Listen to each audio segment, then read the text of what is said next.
Bonjour et bienvenue à l'écoute de Radio Ici et Maintenant 95.2, première émission en direct des premières rencontres ufologiques européennes à Châlons en Champagne. Autant vous dire qu'aujourd'hui c'est l'installation véritablement, c'est la découverte et aussi la rencontre entre tous ceux qui d'habitude agissent sur Internet ou via leur magazine avec ceux qui les lisent ou qui les écoutent. Et c'est vrai que c'est assez étonnant ces rencontres, on va en parler pour débuter cette émission, de la sensation de ceux qui découvrent tous ces auditeurs ou ces lecteurs. Donc ça fait de drôles de rencontres. Alors pour cette première émission en direct de Châlons en Champagne, nous avons décidé de réaliser une émission dite généraliste, sans que ce soit péjoratif évidemment, une émission pour tous ceux qui ne connaissent pas bien le phénomène OVNI et qui vont le découvrir durant ces 3 jours sur l'antenne de Radio Ici et Maintenant. Pour parler de ce genre de sujet, il fallait des personnes ayant une culture générale ufologique assez importante. Voilà pourquoi nous avons invité sur notre antenne Joël Ménard. Joël Ménard, qui donc dirige Lumière dans la nuit, nous en parlera dans quelques instants. Il nous en parlera dans quelques instants, le temps qu'il revienne. Et donc il nous parlera de Lumière dans la nuit. Nous sommes aussi avec Roch Sahuker. Roch Sahuker qui est lui le fondateur du magazine Top Secret. Bonsoir. Bonsoir Roch. Et merci d'être avec nous. Je sais que tu es très fatigué, donc tu vas pas rester très longtemps. Mais on est tous très fatigués, ouais. je crois. Parce que, j'ai pas le droit de le dire, moi. C'est voilà, ça. Oui, mais moi, c'est le privilège des invités. Donc, il y a eu toute la mise en place aujourd'hui, des stands, etc., depuis cette nuit. Mais enfin, ça fait 1 an qu'on en parle. Et le salon, il existe. Les gens sont venus aujourd'hui. On attend encore plus de monde demain et après-demain. Et on va reparler de ton magazine dans quelques instants, Roch. Nous sommes aussi avec Jean-Pierre Troadec. Bonsoir. Bonsoir. Alors Jean-Pierre, toi tu es intervenu sur notre antenne pour justement relater un article paru dans Top Secret sur les Skull and Bones. Tu es journaliste économique. Alors je suis journaliste économique, mais également ufologue depuis, si j'ose dire, une 30aine d'années. Ça fait beaucoup de temps. Et puis j'anime depuis Lyon une association de recherche sur les ovnis qui s'appelle OVNI Investigation. Association qui possède un site internet sur lequel nous publions régulièrement des informations. Et puis nous avons publié tout récemment un ouvrage, un livre, OVNI le mystère subsiste, que j'ai publié avec 3 de mes amis de l'association. Et dans ce livre, effectivement, nous relatons un certain nombre d'enquêtes, puisque ma vision de l'ufologie, c'est avant tout une vision de terrain, c'est-à-dire que l'ufologie s'appréhende en allant enquêter sur le terrain et en rencontrant effectivement un certain nombre de gens qui ont vu quelque chose. Et puis, effectivement, depuis quelque temps, je collabore auprès de Top Secret avec Roch qui est ici présent, ce qui nous permet d'étendre un peu notre information, puisque l'intérêt quand on fait des enquêtes, c'est quand même de les diffuser, notamment dans les magazines. Et je tiens encore une fois à remercier Top Secret et Roch Sahuker pour nous avoir ouvert ces colonnes, c'est apprécié, et à titre amical, on est très sensible à tout ça. Roch qui tient ce magazine à bout de bras. On sait quelle difficulté cela représente de tenir un magasin comme celui-là, surtout quand on est tout seul pour le faire. Oui, c'est surtout... oui, c'est pas facile. Il faut être persévérant, il faut être régulier, il faut avoir la santé. Il est mieux diffusé qu'auparavant ? Est-ce que tu as moins de difficultés avec les... Oui, il est mieux diffusé, sans doute, parce que les marchands de journaux le connaissent maintenant. Donc les lecteurs savent où le trouver également. Donc on le trouve facilement. On en reparlera après, notamment du dernier numéro et des numéros à venir. Je suis pas particulièrement venu pour parler de Top Secret. Ouais. Mais j'ai envie d'en parler en début d'émission parce que Top Secret est un des partenaires justement de ces rencontres ufologiques. Et puis il y a un rapport d'amitié aussi entre Top Secret et la radio Ici Maintenant. On a fait de nombreuses émissions, notamment avec Jean-Marc Roder qui n'est pas là. Et voilà, c'est ce que je tenais à le dire. C'est un de mes regrets du salon, c'est l'absence de Jean-Marc. Alors nous aurons Jean-Marc Roder au téléphone et à l'antenne durant le week-end. Formidable. Et il nous expliquera pourquoi est-ce qu'il n'est pas venu. Ah. Nous sommes avec Joël Ménard. Bonjour Joël. Bonjour. On se dit bonjour, on s'est vu toute la journée, on s'est tous croisés toute la journée. Joël, fondateur de Lumière dans la nuit. Ah non, le fondateur c'est Raymond Vellit qui a fondé Lumière dans la nuit en février 58. Je n'ai fait que prendre la relève en septembre 88. Et depuis, pas de vacances ? Ah non, vraiment pas. Tout sauf des vacances. Alors, Lumière dans la nuit, ça paraît quand? On peut se le procurer comment? Alors, Lumière dans la nuit, c'est une revue qui traite du phénomène OVNI, des observations d'OVNI, disons. Hein. Ça ne fournit pas la réponse à toutes les grandes questions, ça dit pas d'où ça vient, comment ça marche, ni ce que ça veut, pour la simple raison que nous l'ignorons, et je crois pour longtemps. Ça apparaît à peu près 5 fois par an, et on peut se le procurer en s'abonnant. À une adresse que tu as en tête, À une adresse dont je crois me souvenir, oui, c'est alors Lumière dans la nuit au pluriel, les lumières, ou LDLN en abrégé, boîte postale 3, 86 800, Saint-Julien-Lard, L'A-R-S. Joël et tous ceux qui sont autour de cette table, Jean-Pierre Troadec et Rox Heuker, on va faire un tour d'horizon de l'ufologie pour ceux qui ne connaissent pas. Mais avant cela, vos réactions après cette première journée, vous rencontrez véritablement ceux qui s'intéressent au sujet et qui lisent vos articles ou qui vous écoutent lors de différentes émissions. Quelles sont vos premières impressions? Qui veut commencer? Joël? Oui, mes impressions, c'est qu'il y a manifestement beaucoup de gens qui s'intéressent au phénomène et qui aimeraient comprendre un peu quelle est la situation. J'avoue que c'est assez réconfortant de voir qu'il y a des gens qui sont pas insensibles à cette réalité-là. C'est réconfortant parce qu'il y a par ailleurs quantité de choses qui nous disent qu'au contraire tout le monde s'en fout éperdument. Le sujet est ignoré, maltraité, méprisé, donc c'est plutôt agréable de voir que des gens s'intéressent à la question et cherchent à savoir un petit peu ce qui se passe.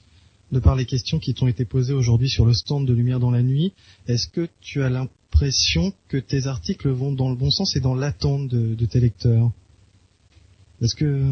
Ah, j'espère que oui, ça je pourrais pas en jurer. Mais en tout cas, ils vont dans le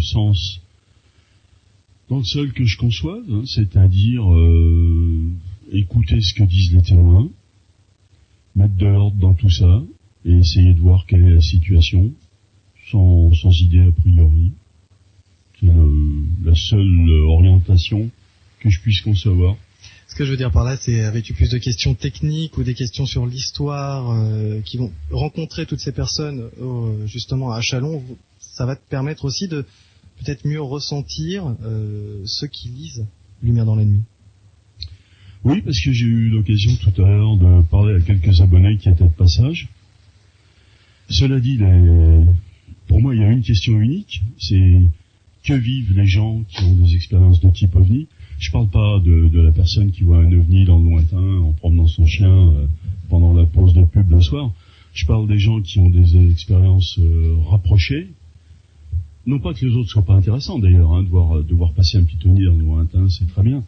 Mais il y a des gens qui vivent des expériences rapprochées, particulièrement traumatisantes pour certains d'entre eux. Et pour moi, la seule et unique question, c'est qu'est-ce que c'est que ça? Qu'est-ce qui se passe? Que vivent-ils? Qu'est-ce que ça veut?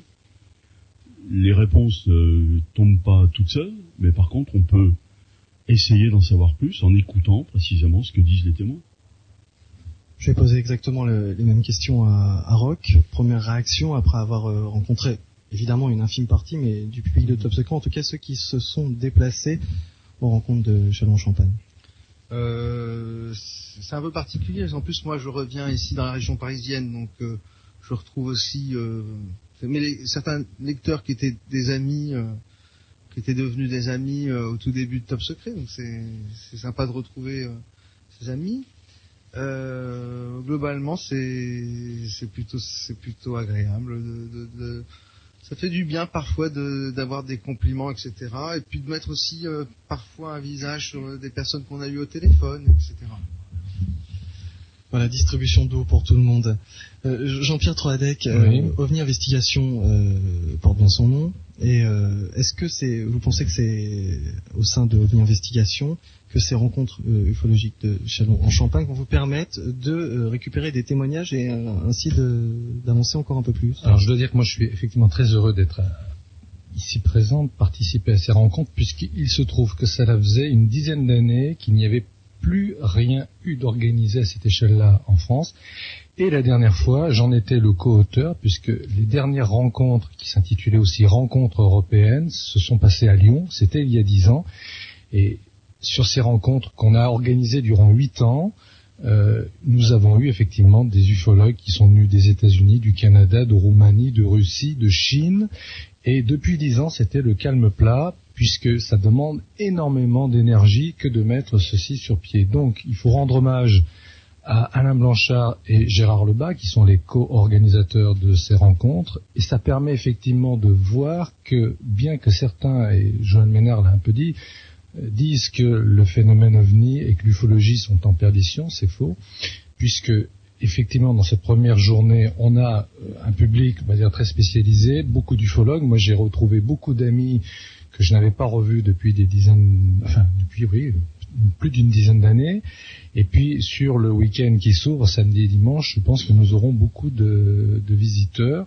Et c'est une occasion, effectivement, pour le journaliste que je suis et pour l'ufologue que je suis également, de rencontrer, effectivement, des gens qui, souvent, entre deux conférences ou entre deux stands parmi les allées du salon, racontent une histoire, j'ai vu telle chose, j'ai vécu telle expérience. Donc c'est vrai, pour un enquêteur, ça permet de nouer des contacts et continuer à amasser de l'information. Alors ça, c'est un peu la marotte des ufologues, c'est d'amasser de l'information, mais que nous essayons de gérer ensuite au sein de nos structures telles qu'OVNI Investigation.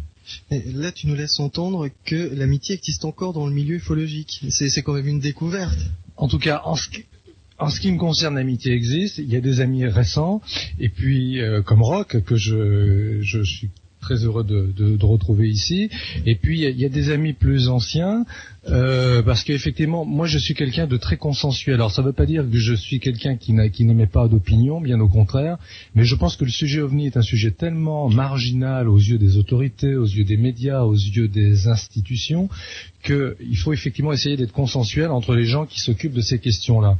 Et moi, en ce qui me concerne, j'ai jamais eu de problème pour lier des amitiés avec les différentes tendances, parce que je pense que globalement, ce qui nous rapproche, c'est de s'intéresser à cette question. Alors après, il y a des gens qui ont une vision très socio-psychologique, très extraterrestre de la question, peu importe, le phénomène existe, et je crois que de s'y intéresser, ça permet de tisser des liens. Et effectivement, dans le milieu de l'ufologie, je prétends que j'ai des amis, effectivement. Oui, Roch. D'ailleurs, au passage, ça me fait penser à une chose. C'est aussi intéressant de rencontrer des non-lecteurs ou des lecteurs sceptiques avec lesquels on peut échanger des idées. Des fois, ça engage des conversations animées, et on échange des idées. Ça apporte de nouvelles questions et tout. Je trouve ça assez sympathique aussi. Donc, il n'y a pas que les lecteurs qui sont satisfaits. Il y a aussi les autres qui vont avoir plein de critiques. Donc dialoguer avec les sceptiques. Absolument. Pour peu qu'il y en ait à Châlons-en-Champagne. Il y en a quelques-uns. Et c'est assez intéressant de communiquer avec eux, je trouve. D'accord. Très bien. Merci pour cette parenthèse qui n'est pas vraiment fermée. Alors, l'émission donc d'aujourd'hui porte sur l'ufologie en général, et c'est pour ça que je suis ravi de vous avoir tous les trois autour de la table. Vous connaissez les bouquins comme Windows pour les nuls, par exemple. C'est-à-dire qu'on a le matériel, mais on est paumé devant. C'est un peu ça. À Châlons-en-Champagne, on sait qu'il y a matière avec tous les spécialistes qui sont réunis, mais on peut être paumé à l'intérieur. Donc cette première émission en direct va permettre à tous ceux qui ne connaissent pas le sujet de l'ufologie de mieux l'appréhender. Si vous deviez, je ne sais pas lequel de vous va commencer, mais si vous deviez choisir une entrée en matière pour un ami qui est derrière le poste et qui est en train de vous écouter, pour lui faire prendre connaissance du phénomène OVNI, vous choisiriez quoi? Moi, je dirais, pour commencer, je dirais, y a un truc qui est assez génial dans l'ufologie, c'est que ça touche à de nombreux domaines assez pointus, assez sensibles. Ça touche au social, à la politique, au militaire et au religieux. Alors pour se faire des ennemis, ou pour choquer, ou pour aller loin dans les discussions, on n'a que l'embarras du choix. Voilà, c'est ce que je commencerai par dire. Donc à partir de là-dedans, après on peut piocher dans ces différents sujets. À chaque fois, évidemment, à chaque fois c'était énorme, à chaque fois c'est plein de surprises, à chaque fois on se régale. Tu veux dire que toutes les catégories professionnelles peuvent retrouver un peu de plaisir en étudiant le... Moi je connais pas beaucoup de sujets qui vont gratouiller dans tous ces domaines-là quand même. Hein, c'est une remise en question générale quand même de toutes les valeurs de la société. Enfin, c'est pas une remise en question, mais c'est un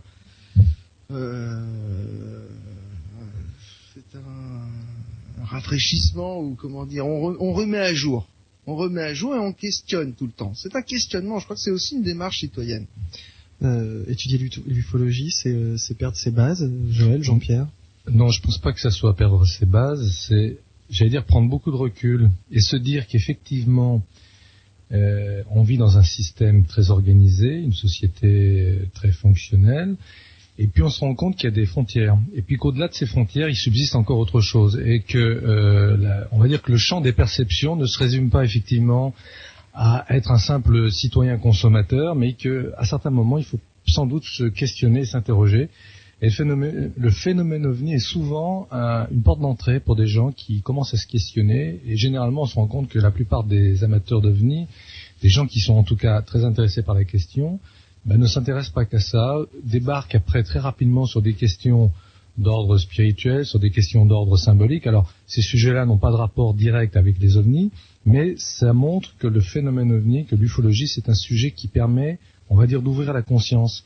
Et là, il faut parler de ça de façon très simple, mais ce sont des gens qui sont généralement des curieux, et par définition, ils vont au-delà des choses, et c'est des gens ensuite qui acquièrent un sens critique face, on va dire, à la déferlante de certains films, de certaines émissions, de télévision notamment, ou certains magazines qui ne vont pas très loin. Je parle d'information générale là. Donc ça permet à tous ces gens-là d'aller un peu plus loin et de se dire effectivement il y a des questions, et l'existence ne consiste pas qu'à être un simple consommateur, mais aussi sans doute à se questionner. Joël Ménard, est-ce qu'on peut parler d'ufologie aujourd'hui en se passant de l'image, on va dire, amusée qu'en donnent les médias?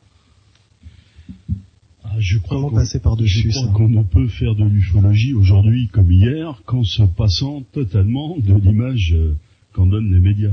La question que tu posais il y a 5 minutes, oui, c'était, si je me souviens bien, qu'est-ce qu'on aurait à dire à un ami qui est pas ici, qui est chez lui devant son poste de radio. La question c'était comment l'inciter à regarder ça. Alors moi, ce que je lui dirais, c'est prendre connaissance des faits. Il y a des faits, j'ai envie de dire des faits de base, qu'il faut connaître, faute de quoi on a obligatoirement une vision des choses très imparfaite et très insuffisante. Moi, ce que je dirais à cet ami que je connais pas, c'est la documentation existe. Elle est facilement accessible maintenant. C'était pas le cas dans les années 60. Hein, la documentation accessible elle était plutôt limitée.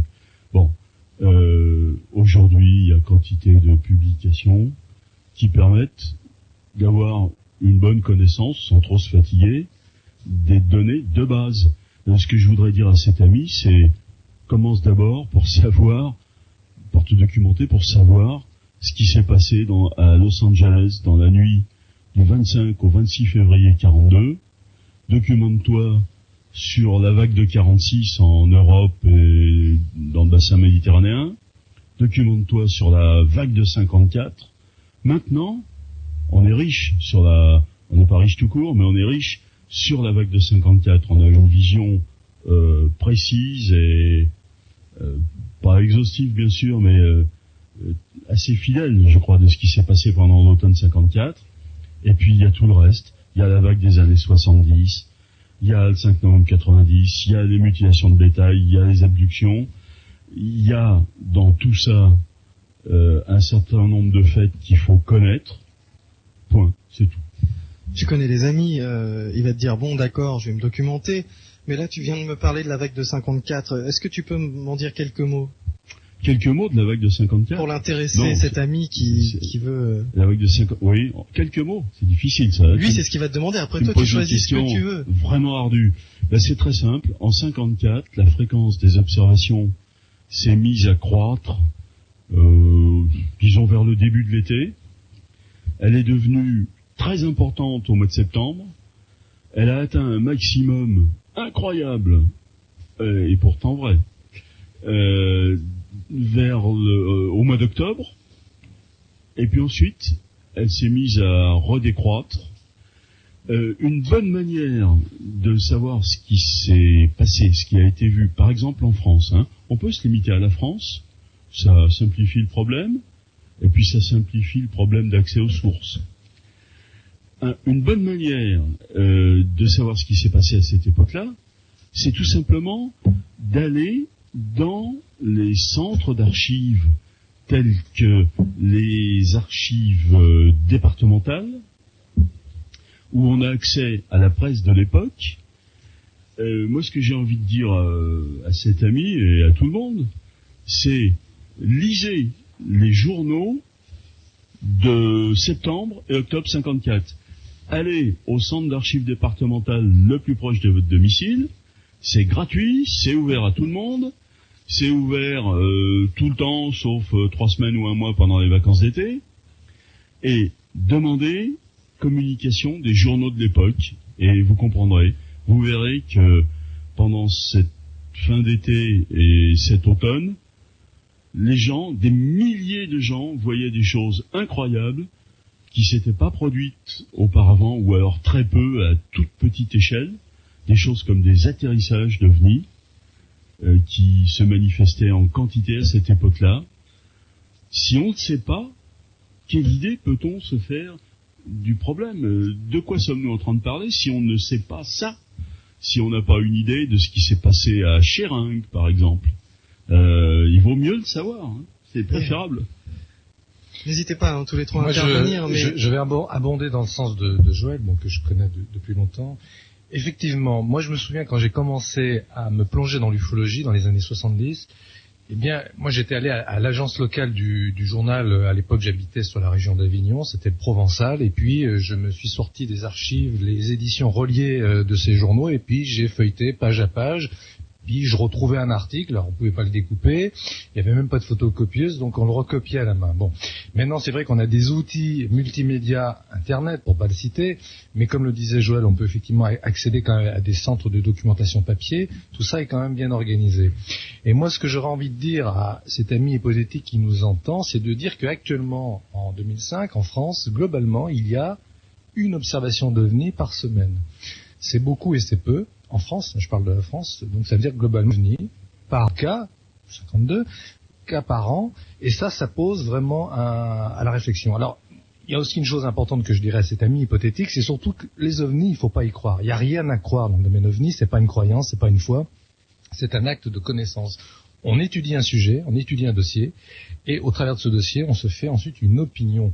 Mais moi, je dis surtout, on me dit, est-ce que vous croyez aux OVNI? Non, moi, je dis toujours, je ne crois pas aux OVNI. Mais ma conviction est faite qu'il y a un phénomène qu'on ne comprend pas, qui se passe de façon régulière dans notre proche environnement terrestre, et parfois au sol. Et ça, c'est extrêmement déroutant, parce qu'effectivement, aujourd'hui, ça veut dire que notre espace aérien est visité à certains moments par des phénomènes qui nous dépassent complètement. Et ça pose question. Alors, une observation par semaine, c'est ça? Une observation par semaine. Une observation par semaine. Français. Si on était mieux informé, on peut imaginer qu'il y en aurait 100 par semaine. C'est possible. Ces observations... Ce que je veux mettre en avant, c'est justement ce côté un peu moqueur. Et Alors c'est vrai que la plupart si ces observations sont connues, c'est que des témoins acceptent d'en parler. Moi, il m'est arrivé de rencontrer lors d'enquêtes des témoins qui me disaient « Ah ben moi, il y a 5 ans, j'ai vu quelque chose, il y a 10 ans, j'ai vu quelque chose, mais je n'en ai jamais parlé à personne. » Donc effectivement, et je le comprends, c'est tout à fait normal, beaucoup de gens qui observent des choses, soit ne savent pas à qui le dire, soit ne veulent pas en parler à un journaliste, parce qu'ils se disent « Le journaliste va monter l'affaire en épingle et j'ai pas envie d'être connu », ou alors les gens n'osent pas aller à la gendarmerie parce qu'effectivement, témoigner devant un gendarme ou un policier, si on est en zone urbaine, bien que la police officiellement n'est pas accréditée pour s'occuper des questions d'OVNI, les gendarmes le sont, donc ça peut faire hésiter. Donc ce qui veut dire qu'effectivement, il y a sans doute beaucoup plus de témoignages. Mais après, effectivement, il faut aussi prendre le temps d'étudier les choses, parce qu'il y a aussi des témoins qui, de toute bonne foi, vont se tromper, vont voir un phénomène céleste nocturne et se tromper dessus, donc il est bon quand même d'être prudent. Mais globalement, il y a un corpus d'une 50aine de cas par an en France. Moi, je trouve que c'est énorme, parce que même s'il y en avait qu'un seul par an, ça suffirait à dire, il se passe quelque chose, on a besoin de savoir ce que c'est. Alors, ce qui peut étonner, et ce dont parlait Joël précédemment, c'est qu'il suffit d'aller à côté de chez soi, dans des archives.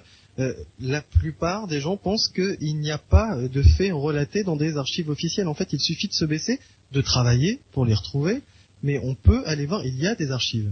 Il est certain que actuellement, la presse relate très peu ce genre d'événements. Mais j'aimais bien ce que disait Jean-Pierre il y a 2 ou 3 minutes, quand il disait que c'était pas du tout une question de croyance. Alors là, il a 1000 fois raison, et je suis heureux d'entendre quelqu'un dire ça. Il n'y a rien à croire, il ne s'agit pas de croire, il s'agit de constater, de regarder ce qu'il y a. Effectivement, si les gens font l'effort d'aller, par exemple, aux archives départementales, je pense aux archives départementales, mais il y a d'autres choses, il y a des archives à d'autres niveaux, il y a les archives des journaux, etc. Ils verront, ils auront du mal à se faire une idée de la situation actuelle. Parce que le reflet de la situation actuelle dans la presse actuelle, ça, c'est vraiment pas merveilleux. Mais par contre, s'ils regardent la situation en 54, il faut exploiter ce qui est à notre portée. Sur la situation qui règne, par exemple, en France depuis, depuis une vingtaine d'années, il n'y a pas un reflet de ça, juste et équitable, dans la presse. Je crois pas. Il y a quelques éléments de reflet, mais il n'y a pas un reflet globalement fidèle. Par contre, pour 54, c'est différent. Et à 54, on peut ajouter aussi la vague des années 70. Et ils trouveront un reflet honnête et riche de la vague des années 70. Seulement, la vague des années 70, elle est beaucoup plus étalée. La vague de 54, elle dure 3 mois, alors que la vague des années 70, elle dure plutôt 3 ans. Donc, c'est moins dense dans les sources, et donc ça fait un peu plus de travail. Mais je crois que ce qu'il faut faire, c'est ça. Et à cet ami, une fois qu'il s'est intéressé aux faits, en allant puiser dans les archives ou même sur Internet, il y a quelques sites sérieux qui référencent des articles de journaux, etc. Une fois qu'il aura fait le tour de cette question, qu'il se sera bien documenté, qu'il aura augmenté sa culture, forcément cet ami va être titillé par de nouvelles questions qui vont être le qu'est-ce que c'est, qui vont être le pourquoi, et là il va commencer à rentrer dans le jeu des hypothèses. Et donc, alors cet ami, il va être de plus en plus passionné par la question. Alors, si vous deviez, parlons encore de cette lettre à un ami qui ne connaît pas le phénomène ufologique. Si vous deviez lui citer un cas sur lequel vous êtes à peu près sûr que justement on ne sait rien et qu'on n'a pas d'explication et que on se retrouve là depuis des années à travailler dessus et on y travaille depuis tellement de temps que beaucoup d'hypothèses ont été émises. Ça vous permet, vous, de lui montrer que vous n'êtes pas fermé et que vous avez beaucoup d'hypothèses sur tel sujet. Quel cas choisiriez-vous? Quel serait le cas qui vous permettrait de commencer cette discussion et de l'aider en quelque sorte à l'entraîner vers cette découverte fabuleuse? Parce que c'est vrai que quand on rentre là-dedans, après on n'a plus envie de lâcher. Moi, si j'avais un conseil à donner à cet ami, d'abord je lui dirais, t'es pas obligé de le faire, mais si tu fais pas l'effort de te documenter, tu vivras ta vie, tu seras peut-être très heureux, c'est très bien, mais tu passeras à côté de quelque chose de gigantesque. Libre à toi de le faire si tu veux, mais à mon avis, il vaut mieux quand même se tuyauter un petit peu. Cela dit, si je devais citer un cas, alors là, je suis désolé de le dire, mais j'aurais tendance à tricher un petit peu en citant une date qui recouvre non pas un cas, mais des dizaines et des dizaines de cas. Je conseillerais à cet ami, plus exactement, de se documenter sur ce qui s'est passé le 5 novembre 1990, et je serais même plus pointu, je dirais, documente-toi sur ce qui s'est passé entre 18h55 et 19h15, ça suffira. Ça fait 20 minutes. Documente-toi puissamment sur ce qui s'est passé pendant ces 20 minutes-là, et je t'assure que tu as de quoi travailler pendant des années et tu auras une bonne vision de la situation. Cela dit, c'est pas un cas, c'est une série. C'est un certain nombre de dizaines ou de centaines de cas. Alors on peut conseiller à cet ami de se diriger vers des auteurs, notamment Franck Marie, qui a travaillé sur cette vague de 90. Tu as Rock, t'as quelque chose à rajouter? Non, d'accord. Donc en 90, là tu lui as dit renseigne-toi là-dessus. Ah. Oui, non, je voulais dire que même ça déborde un peu même au niveau des heures d'observation, parce qu'après bon c'est la nuit, il y a moins de monde dehors. Ah oui, ça commence avant. Moi j'ai un cas à 1 heure avant tout le monde, quand le ciel est encore bleu, et j'ai un cas sur le périphérique entre la porte d'Italie et la porte d'Orléans à 1h du matin. Merci, Joël. Effectivement, il y a moi aussi j'ai un cas à 1h du matin. La répartition dans le temps, c'est une courbe en cloche. Absolument. Quand je parle de la tranche 7h-5, 7h15, c'est le gros de la vague, le gros de la courbe, en évacuant les ailes. Mais cela dit, il est bon de s'y intéresser aussi aux ailes. Alors expliquons-lui à cet ami, vous êtes 3, vous connaissez le sujet. Là, il est derrière son poste et il est en train de vous écouter. Expliquons-lui ce qui s'est passé en 90 et quelles ont été les théories, les hypothèses et surtout ce qui a été vu. C'est un exemple type, j'aurais raison de le citer. C'est parce que là, on a l'exemple type du phénomène ufologique et du traitement que un phénomène ufologique peut subir. C'est plus un traitement, c'est un mauvais traitement. Et c'est vrai que le cas de 1990 est assez important parce qu'effectivement, dans la région lyonnaise, on a effectivement aussi enquêté sur cette affaire-là, et pas auprès de n'importe qui, puisque nos témoins ont été, dans la région lyonnaise, 5 brigades de gendarmerie. Nous avons rencontré les gendarmes, certains par téléphone, d'autres de visu, et au total, on a réussi à établir que plusieurs brigades ont vu le fameux objet de cette année 90, et ces témoins étant des gendarmes, on n'a pas pu les taxer de farfelus, de rigolos, et bien sûr au-delà on a trouvé ensuite des témoins civils, mais je dois dire que les gendarmes qui, près de Lyon, ont vu ce phénomène, certains le décrivaient grand comme un TGV dans le ciel. Alors, non, vous êtes formidable, peut-être parce que vous connaissez tellement bien le sujet, que vous n'avez pas vraiment expliqué ce qu'était le phénomène. Vous n'avez pas vraiment expliqué. Mais non, on n'expliquera jamais.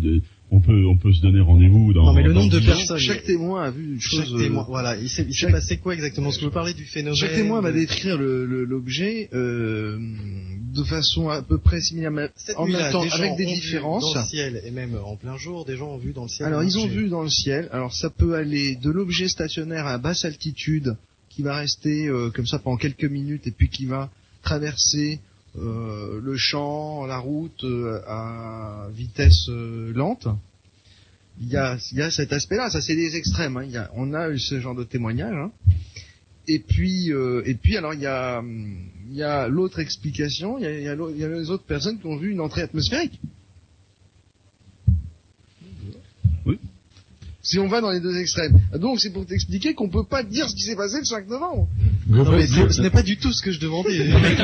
Et globalement, moi sur les témoins que j'ai pu rencontrer et interviewer, ce que les gens ont vu, c'est un espèce d'engin, on va mettre des guillemets sur le mot engin, un espèce d'engin matériel lumineux qui a évolué selon une trajectoire plutôt horizontale et sur un segment de ciel assez important.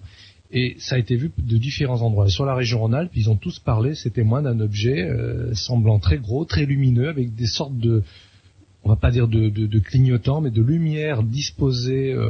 C'est pour ça que j'ai parlé d'un TGV. On imagine un TGV vu la nuit, mais dans le ciel, non pas sur les rails.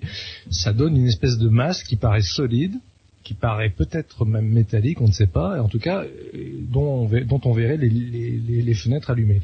Et cette chose, ce truc, s'est déplacé durant quelques minutes dans le ciel et ensuite a été caché à la vue des témoins par différents éléments du décor, du paysage. Donc, alors certains, les rationalistes, les gens réducteurs, ont dit Il s'agit d'une retombée de fusée dans l'atmosphère qui s'est embrasée. Alors c'est possible que ce jour-là, apparemment, il semblerait quand même que ce jour-là, il y a eu quelque chose. Mais ça n'explique pas l'intégralité des témoignages et il semblerait que ce jour-là, il y avait aussi autre chose, peut-être qu'un morceau de fusée qui soit retombé. Donc il y a une littérature importante, il y a des bouquins qui ont été écrits en nombre sur la question. C'est une énigme toujours aujourd'hui en 2005. Ce que je voulais dire en 2 mots, je sais pas si mes collègues et amis seront d'accord avec moi, c'est qu'il y a peut-être eu, là on est encore dans le domaine de l'hypothèse, il y a peut-être eu plusieurs choses ce jour-là, concomitantes, qui se sont déroulées.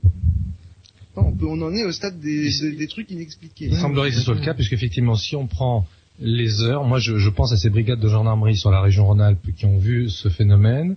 Ces 5 brigades, les rapports de gendarmes sont très précis et les heures ont évolué sur environ 30 minutes. Et effectivement, ça pouvait pas, semble-t-il, être le même phénomène parce que effectivement le phénomène, la durée d'observation était d'environ 2 à 3 minutes et ils l'ont vu sur une période de 30 minutes. Donc c'est pas le même phénomène, mais il semblerait que ce jour-là, il y ait eu un truc bizarre, récidiviste, multiforme qui soit passé au-dessus du ciel de France. Ou ayant peut-être provoqué des réactions. L'objet avait peut-être un ego surdimensionné, il souhaitait se montrer à tous et prendre bien son temps avant de retomber. Je ne sais pas, je me pose beaucoup de questions. Là, on ne peut que se poser des questions, on reste très impuissant pour expliquer ce phénomène. Et c'est un exemple choisi par Joël avec tout à fait grande justesse. Oui, et donc, beaucoup de témoignages différents, tu nous parlais des 2 extrêmes. Absolument, il y a des gens qui vont voir la lumière dans le ciel, haute altitude et d'autres qui vont voir quelque chose à basse altitude. Je ne sais jamais si tu veux parler. Oui, vas-y, ton micro est ouvert. Tu sais, sur le 5 novembre 90, j'aurais toujours envie de parler. Je suis intarissable. Là, faut m'arrêter à l'extincteur sur le 5 novembre 90. Moi, je parlerai pas de ce phénomène au singulier, parce que si ce ne sont pas des images, si ce sont des objets matériels que les gens ont vus, je vois aucune raison d'imaginer qu'il n'y en ait pas eu des dizaines et des dizaines. Alors, bon, les gens qui nous écoutent doivent peut-être se demander ce qui s'est passé ce soir-là, parce qu'on n'a encore pas commencé à leur dire. Ils se doutent qu'il y a eu quelque chose, c'est déjà bien. Il y a eu des centaines d'observations ce soir-là, très probablement des milliers, mais moi je ne pourrais pas en citer des milliers, je suppose que mes amis non plus. Par contre, on peut en citer des centaines. Et parmi ces centaines de témoignages, il y en a, alors on peut pas regarder tout en même temps, s'il faut regarder des centaines de témoignages, et en prendre connaissance de ça, il y a des années de travail, il y a des mois de travail là. Alors, ce qui est facile, c'est de prendre connaissance, disons, d'une quarantaine de cas qui sont extrêmement bouleversants, extrêmement probants, à mon avis. Des gens, ce soir-là, dans diverses régions de France, à peu près partout en France d'ailleurs, sauf dans les régions les plus éloignées vers le nord-ouest et vers le sud-est, et encore, ont vu passer dans le ciel des choses incroyables. Moi, j'ai vécu cette histoire-là, très mal, parce que je me suis aperçu très mal et en même temps de façon un peu passionnée, parce que c'était merveilleux à découvrir, je me suis aperçu très vite qu'il faisait pas bon dire que ce soir-là, il y avait eu autre chose dans le ciel que la rentrée d'un satellite soviétique. Il y a eu une vérité officielle, avec tout ce que le mot vérité peut avoir comme résonance quand il y a l'adjectif officiel derrière. Il y a eu une vérité officielle qui était que c'était un gentil petit satellite soviétique qui rentrait, puis les gens, ils ont vu le satellite soviétique rentrer dans l'atmosphère, et ils ont cru voir passer des porte-avions renversés au-dessus de leur tête. Une pensée pour ton ami qui ne connaît pas du tout les sphères officielles, il se dit que c'est quoi, le ministère de la Défense qui a fait cette déclaration ? Non, la déclaration, elle a été faite par le CEPRA, je suis même sûr, le vendredi 9 novembre. Pendant les 3 ou 4 premiers jours, c'était le grand mystère. Le CEPRA lui-même, en la personne de Jean-Jacques Velasco, se posait des questions et expliquait, ce qui était bien sympathique, qu'il ne pouvait pas s'agir d'une rentrée de satellite. Et brusquement, cette chose qui ne pouvait pas être une rentrée de satellite est devenue le vendredi 9 novembre, de façon ferme, claire, nette et définitive, une retraite satellite. Et donc le CEPRA qui est ou qui était?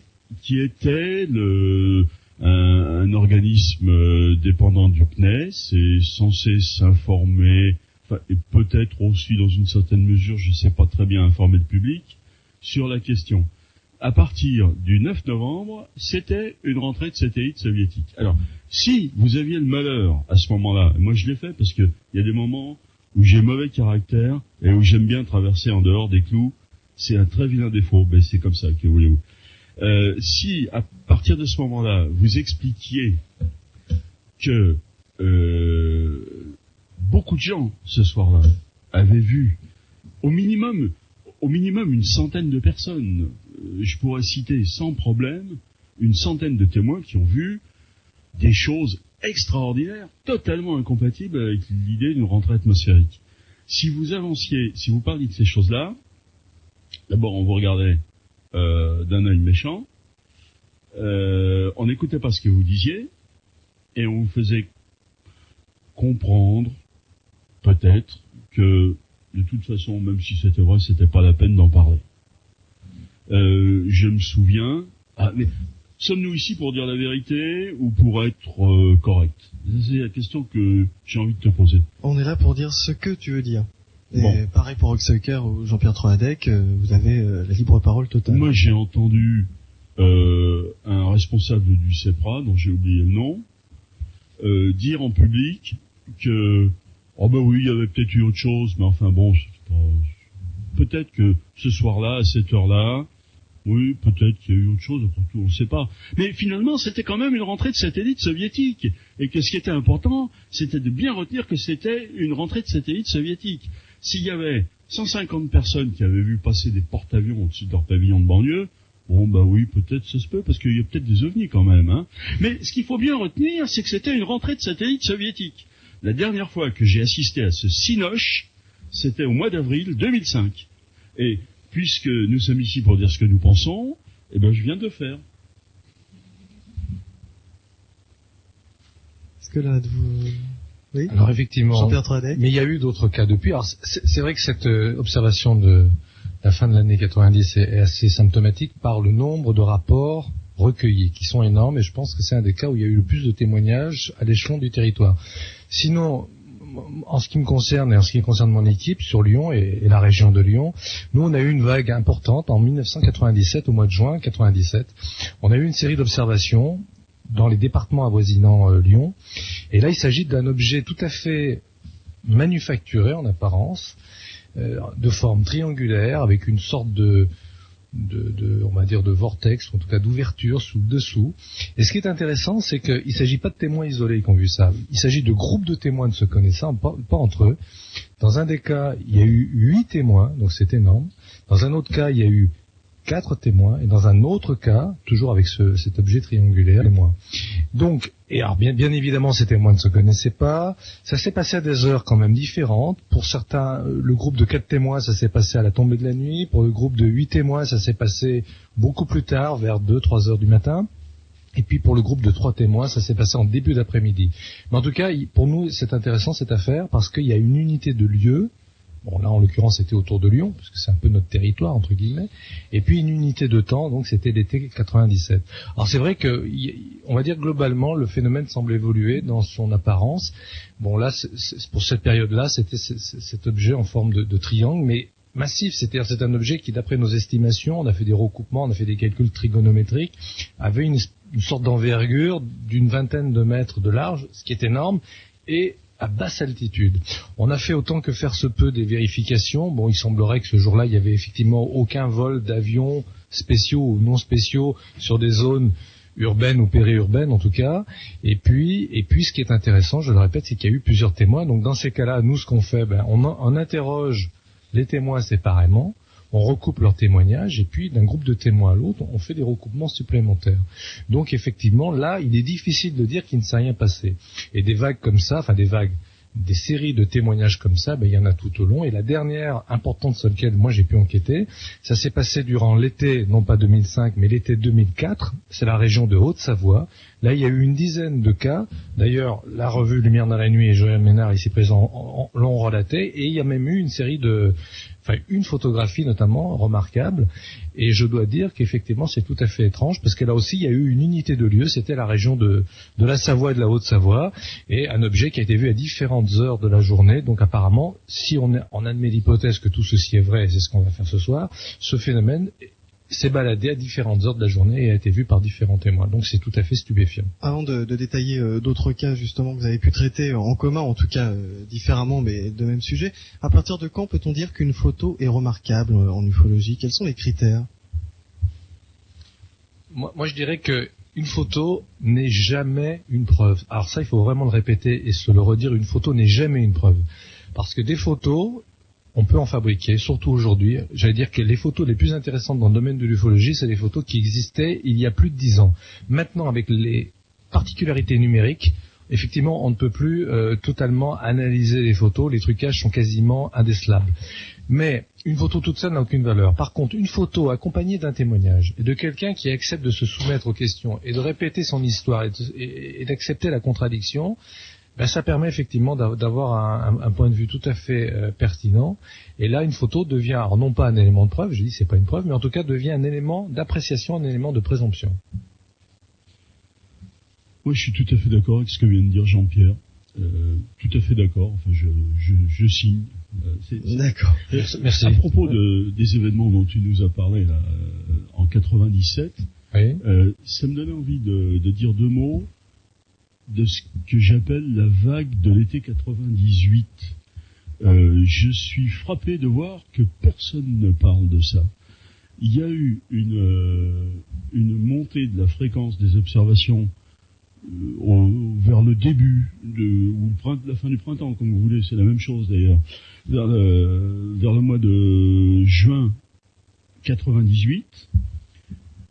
Et puis il y a eu vraiment un pic très marqué qui va de la fin juillet à la fin du mois d'août, avec dans ce pic un pic encore plus pointu qui me semble se situer le 10 août. Il y a au bas mot une quinzaine, j'ai pas les documents sous les yeux, il faut dire. Si j'avais les documents sous les yeux, je pourrais vous citer un chiffre plus précis, mais les documents sont à 50 mètres d'ici. Il y a au moins une douzaine ou une quinzaine d'observations dans la soirée du 10 août 98, où il est question de triangles qui ressemblent beaucoup, du moins dans les termes, à ce que tu nous racontais, Jean-Pierre, à l'instant. Et je suis frappé de voir que depuis cette période-là, c'était quand même il y a plus de 7 ans maintenant, je n'entends jamais prononcer les mots vague d'août 98. J'entends sans cesse parler de certaines vagues, mais pas de celle-là. C'est comme si elle n'avait pas existé. Or, les événements, notamment du 10 août 98, sont vraiment stupéfiants. Tout s'est passé dans la soirée, vers tout ou presque tout, vers 22h, 23h, et je ne vais pas vous détailler ça ici, mais c'est vraiment remarquable. Il y a eu j'ai l'impression, un déferlement de triangles sur tout le centre-ouest de la France, et puis dans divers endroits. C'est complètement passionnant à observer, et ça s'est passé pratiquement inaperçu. Pas dans l'instant, il y a eu quelques mentions de ces phénomènes dans la presse locale, et puis un gros silence est retombé là-dessus, et personne ne parle jamais de cette vague de l'été 98. C'est étonnant, je trouve. C'est-à-dire que toutes les informations, effectivement, ne circulent pas à la même vitesse. Mais c'est vrai, je te rejoins, Joël, il y a eu effectivement un phénomène de vague. Moi, ce que je tiens aussi à souligner, c'est que dans toutes ces affaires, les témoins sont vraiment des gens tout à fait sérieux. C'est-à-dire que ce ne sont pas des gens qui cherchent la publicité, parce que généralement, enfin c'est même pas généralement, nous en ce qui nous concerne, on ne diffuse jamais le nom de ces témoins, que ce soit sur un livre, dans un magazine ou sur un site internet. C'est des gens qui généralement eux-mêmes cherchent une explication. Quand ils viennent rencontrer un groupe ufologique ou un enquêteur, ils demandent à cet enquêteur ou à ce groupe de leur fournir une explication quelque part pour se rassurer. Donc globalement, je dirais que sur un plan émotionnel, ce sont des personnes qui ont été touchées par ce qu'elles ont vu et elles n'ont pas compris ce qu'elles ont vu et quelque part elles sont même un peu inquiètes.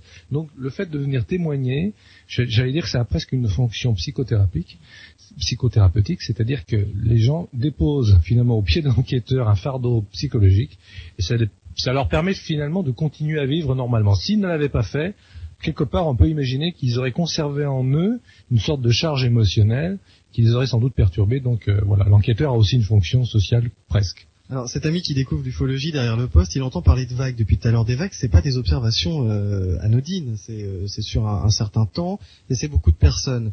Et il va se poser cette question toute simple, est-ce que quand on prend les différentes vagues, celles qui ont le plus marqué, qui ont été le plus vues, est-ce qu'on remarque que c'était à une époque plutôt qu'une autre, dans un État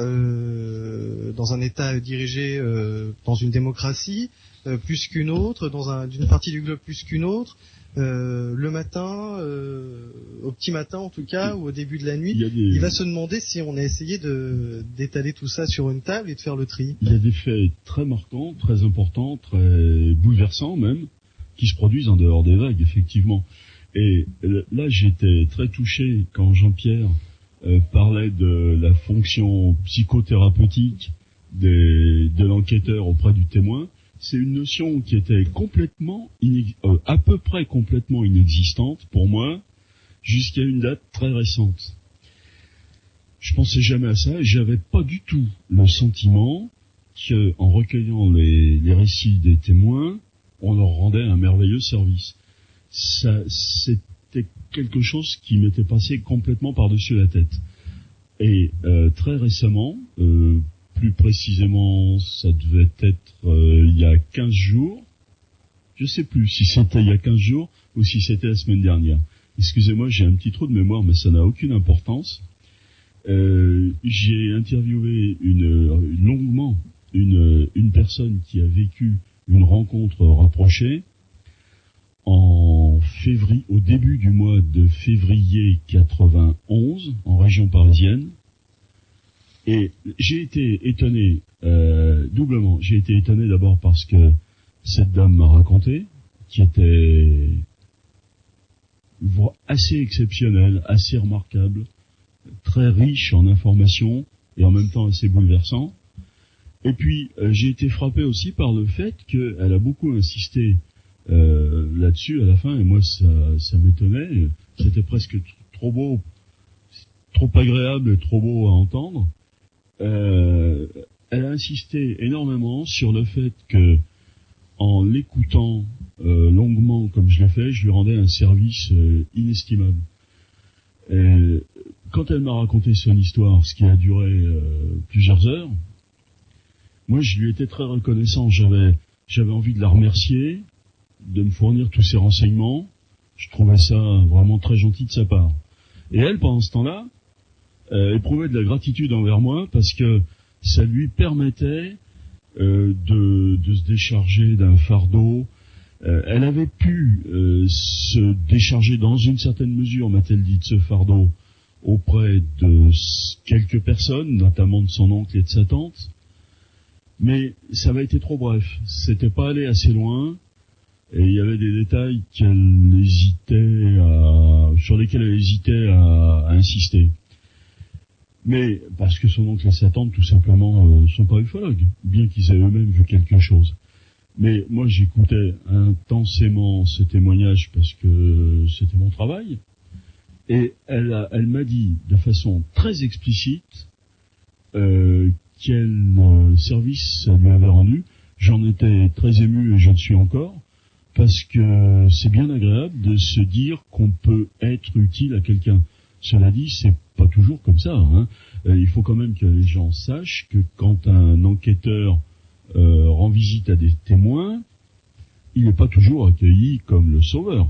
Moi, je me souviens d'une certaine enquête dans la Creuse, dans un pays dont j'ai oublié le nom. C'est un peu dommage, ça me reviendra. Où je suis remonté dans ma voiture comme dans... Je sais pas si vous vous souvenez de Shérif Fais-moi peur. Quand les frères Duke rentrent dans leur voiture en plongeant, comme on plonge dans une piscine. Moi, je suis reparti de ce pays dans la Creuse comme ça, hein. Si j'avais démarré quelques secondes plus tard, c'était la chevrotine dans la voiture, je pense. On n'est pas toujours accueillis comme des gens utiles. Il y a tout. On rencontre parfois l'hostilité. Je me souviens d'un autre cas dans la vallée du Rhône. Il y a le mot Roussillon. Péage de Roussillon. Oui, mais c'est pas péage du Roussillon. C'est pas ça, c'est à côté, mais il y a le mot Roussillon dedans. Et j'entends encore cette phrase d'une charmante dame qui était au premier étage de sa ferme pendant que moi je pataugeais dans la cour. Non, mon mari, il a rien vu d'abord, il a rien vu mon mari, hein, il a rien vu. Puis d'abord, il est pas là, hein, t'as rien vu. Parfois c'est ça, hein. Parfois c'est ça, ou bien ce que je vous racontais tout à l'heure dans la Creuse. Et ça c'est très rare, hein. Ce sont des cas extrêmes, aussi bien le témoin avec qui on sympathise immédiatement que le témoin qui va décrocher le fusil pour que vous partiez plus rapidement ou qui lâche les Doberman. C'est vraiment des cas extrêmes. Fort heureusement, c'est très rare. La plupart du temps, il faut bien le dire, on a des rapports qui sont tout à fait normaux avec les témoins. Des rapports plus ou moins empreints de sympathie. C'est tout simplement une question de contact parfaitement ordinaire. Il y a des gens avec qui le courant passe bien. Généralement, il faut le dire, il passe très bien d'ailleurs, parce que le témoin a quelque chose à dire, et nous, on a envie de l'entendre.